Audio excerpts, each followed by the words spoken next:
Hey guys, welcome back to the layout. Dan here as usual.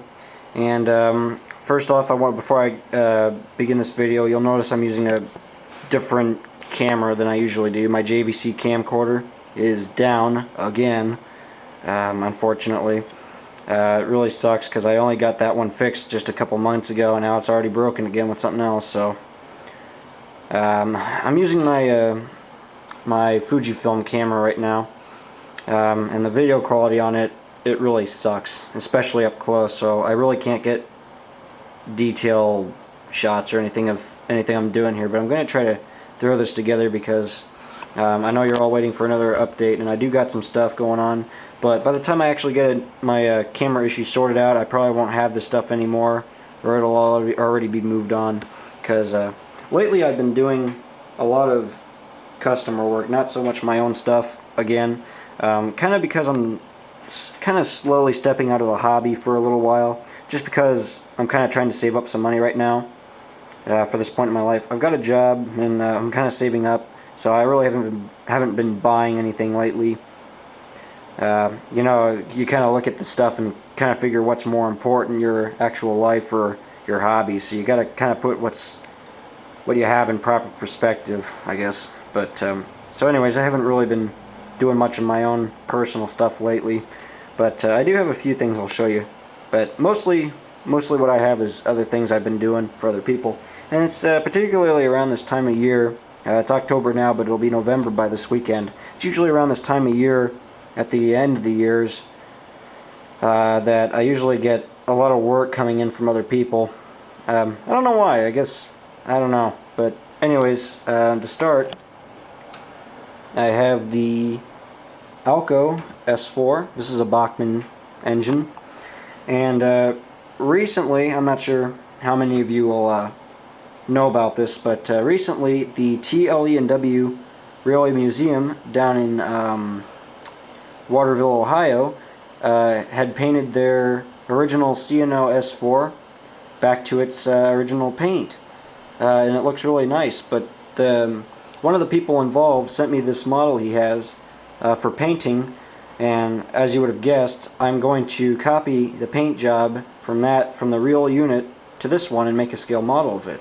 So to start, I've kind of gone down and stripped the unit down. I've removed the handrails and removed the stuff that's going to be in the way, and then it's pretty much just about ready for stripping. There's a few other things I got to do to it, and I'm going to have to remove the chassis and the cab also, because those are separate pieces. I need to get the window glazings out too, so that doesn't get damaged during the alcohol bath. But this will be an interesting project, really. The only thing I need to get for it at this point, because I have all the materials and decals on pre-order, or I already have some of the stuff, the last thing I need to get for it is the C&O Enchantment Blue, which is the most important part. Once I get that, I'll go ahead and continue on with the project. It's kind of one of those things that's on the back burner right now, but it'll be an interesting one, and I'm sure it'll look really nice when it's done. So I'll keep you guys posted on that too. That'll look really nice when it's done. Now, one of the few things I've been doing for my own personal collection lately is this car right here. And if, well, I know I really haven't mentioned this much, but I have my own Facebook page now related to my business of dance custom trains also, but I've kind of been going around showing some of my work on my Facebook page too lately.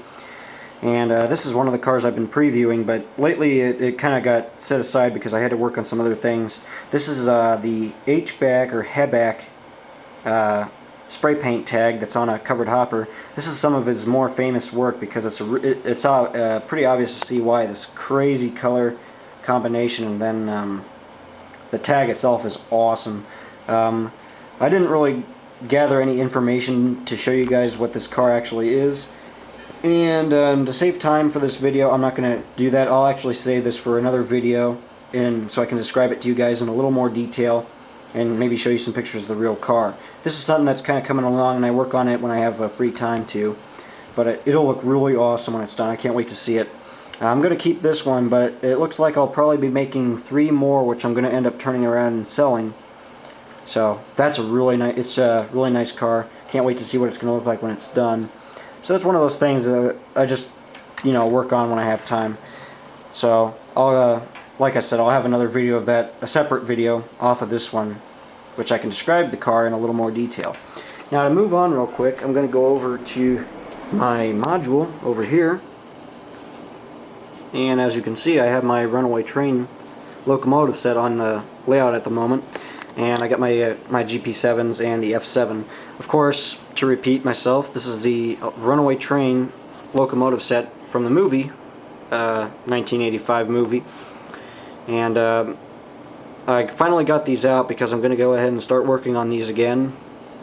I'm going to try to get, well, I'll try to explain why I'm going to get started on working on these. I'm going to a train show this weekend, and I've saved up a little money, and I intend to buy a GP40 to represent the lead unit in front of the F7 leading the train.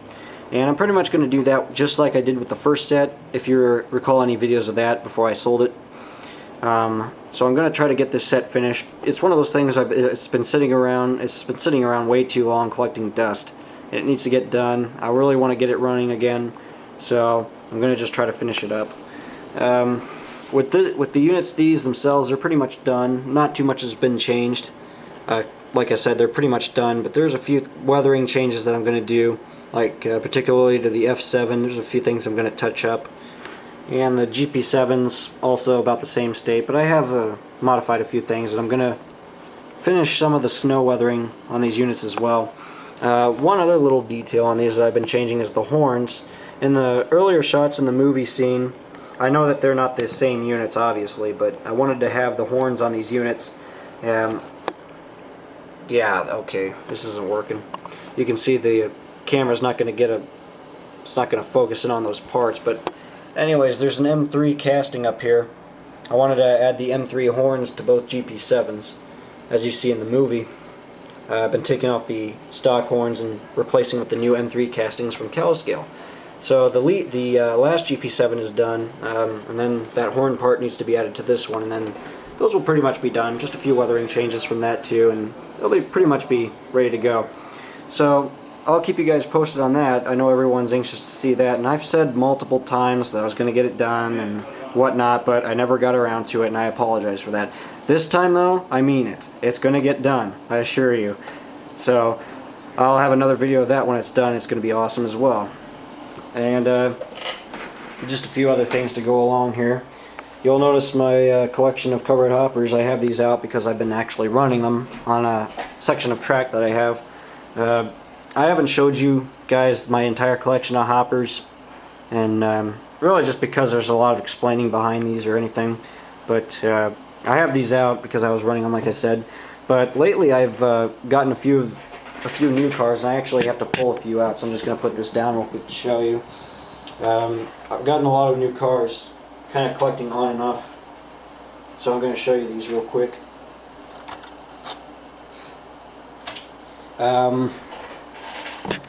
First off, I got this Sands of Iowa car.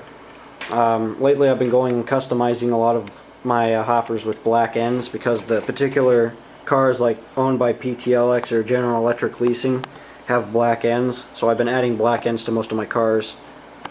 Hoppers, probably it's mostly prototypical anyways, but that's kind of one of those things I do. Sometimes in free time I work on customizing my hoppers. I like to have fairly accurate models of rolling stock, and just because I collect these, it's kind of important to me to have fairly accurate models of these for my collection. But I recently got this Sands of Iowa car completed. It has black ends and a black underbody now, some new data. A few things I got to do with it still, but it's pretty much done. I just actually got it out of the clear coat booth. It's got a nice gloss or semi-gloss finish on it, you can see. Looks really good. That's done. And at the same time I also completed this Rich Grain Service car. It has the black ends now. New car data and everything else. It's also been treated with a satin finish to make it look nice and glossy, but not too glossy. I don't want the cars to look unrealistic or something. These are both accurate finishing cars. A majority of the fleet here are custom painted cars done by Accurate Finishing, which are simply Athearn kits custom painted by the company Accurate Finishing, which later became BevBell. So, you know, like I said, these are cars I do sometimes in free time customizing them. I just thought I'd show you guys kind of as a topic of interest of mine too. I also got this co-op car. This is a custom painted car done by a guy, I don't know his name exactly, but it was done by a guy who owned the well-known business, the Hopper Stop. Back in the early 70s and 80s, he would custom paint cars like this. This is one of his pieces right here. It's a really nice car.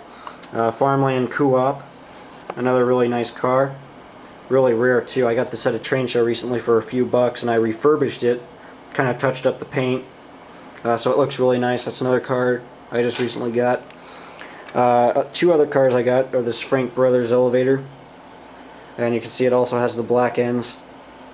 My gosh, I apologize. I'm really sorry about that quality. It really sucks right now. I wish I could show you these in detail, but it's not working out so well. And I apologize. Like I said, my camera's down. I wish I could be using that right now. You can see these in a lot more detail, but shoot.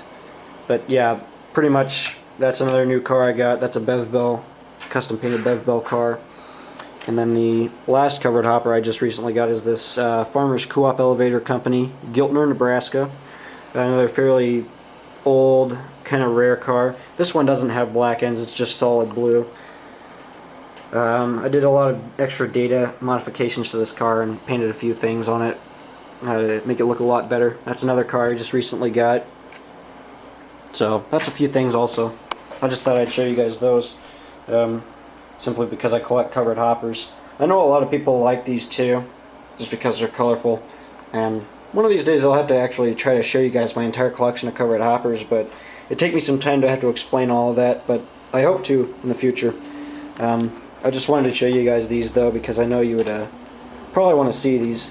And to conclude this video, I have a few more things I want to show. And this is my stuff I've been doing for another guy I'm working for currently. I have some interesting equipment here, and I'll just, like I said, I'll just finish the video with these. I've been patching a lot of his older rolling stock to LTEX. And again, the patch isn't going to show, and I apologize. But you can see I weathered this heavyweight car. I did some window patching. Modified the steps, added body-mounted KD couplers, marker lights, stuff like that. It's an old coach car. He wanted this for his personal collection, so I gladly weathered it for him. It's kind of interesting, actually. I did some other things to it here, but mostly the patching and weathering and window plating, those body modifications is pretty much it. And then I also got this brass caboose. It's an old Milwaukee Road car. Bay window caboose, and I redecorated for LTEX, as you can see, and there we go. See, that looks really nice. It's weathered up, looks really good. He's happy with them too, but this is all stuff I'm doing for him. And finally, I got these two locomotives. This will be a fairly heavy project to do, but it'll be interesting to see how these turn out. I got two SD90MAC's. One is the entire model, and then the other is this new shell. And I'll try to explain this real briefly. What I'm going to do with these, and what he specified, is this unit is going to be painted in First Union Rail colors, if you all know who that is.